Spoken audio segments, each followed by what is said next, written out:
Good morning, everyone. Randall Thor here.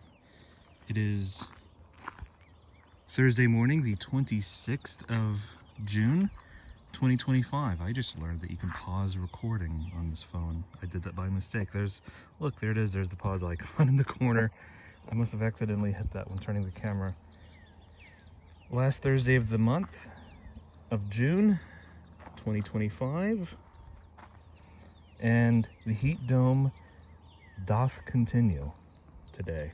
Highs in the 90s today, heat index around 100, but it's cooler on this western end of the state than it is over in the eastern coastal region. Over in Raleigh, Raleigh's been having, the low temperature in Raleigh every day this week has been around 100. And the heat index alone has been upwards of 109, 110 Fahrenheit. We're talking like what, 43 Celsius? The good thing, if there's a good thing about heat domes like this, is that they tend to lead to unsettled weather patterns.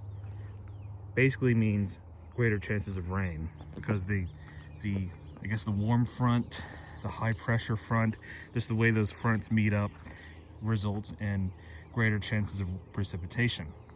And as we head into the afternoon, there's a greater chance of rain, especially as we head towards the weekend. There's a better chance of rain and thunderstorms, especially in the afternoon. Look at those mountains over there. Look how blue it is over there. So expect more rain in the afternoon. Lots of golden sunshine all along the way this morning. Look at the cornfield. Remember back in March and May when I was recording these, March, April, May, when I was recording these and this was just a barren field of dirt? Now look at all the green. It even extends all the way back there. That's part of this field too, right there in the middle, all the way in the distance. All the way through there. They've grown a lot. So it's still hot. Especially, it's not even cooling off that much at night, even.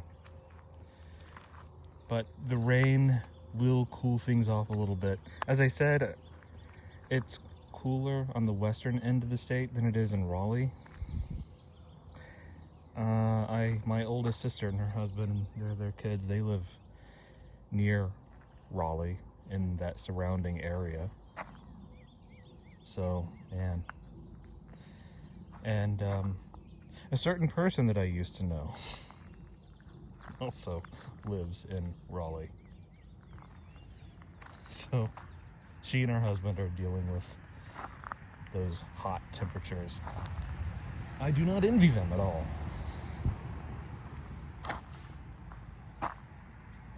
I don't remember if I mentioned the other day, I'm sure I did, that coming up in late August 27th, I think, is the launch date for the Marble Hornets spin-off series Rosewood, which, for those who know the lore of Marble Hornets, Rosewood Park was the name of the park that we saw in season 3, where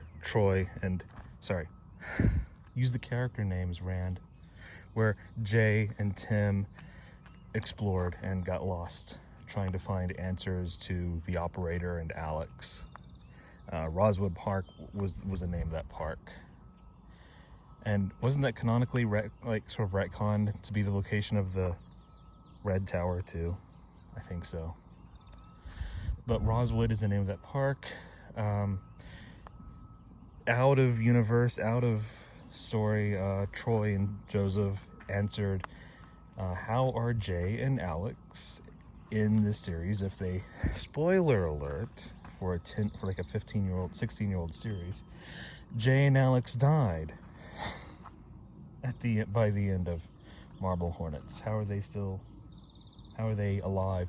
And they explained this is not really a continuation of Marble Hornets, but think of it more as like an alternate universe story, like a what if scenario. I think Joseph described it as like, what if they didn't do Marble Hornets and none of that ever happened? So that'll be cool. That'll be cool to see. I'm looking forward to that. But yeah, there's that. We're heading into the weekend. I've actually got the weekend off for once. We'll see how that goes, won't we?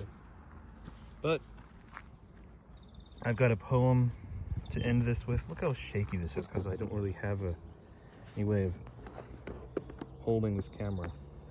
Well, in case you're curious, the book that I'm getting, the book of poetry that I've been sourcing from for a lot of these is right there.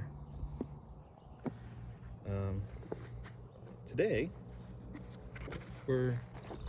I'm featuring a poem by Beats writer Charles Bukowski, who you probably know what he wrote. Yeah, famous Beats writer. There was something else I was going to mention that I heard on the radio just a moment ago, but it's already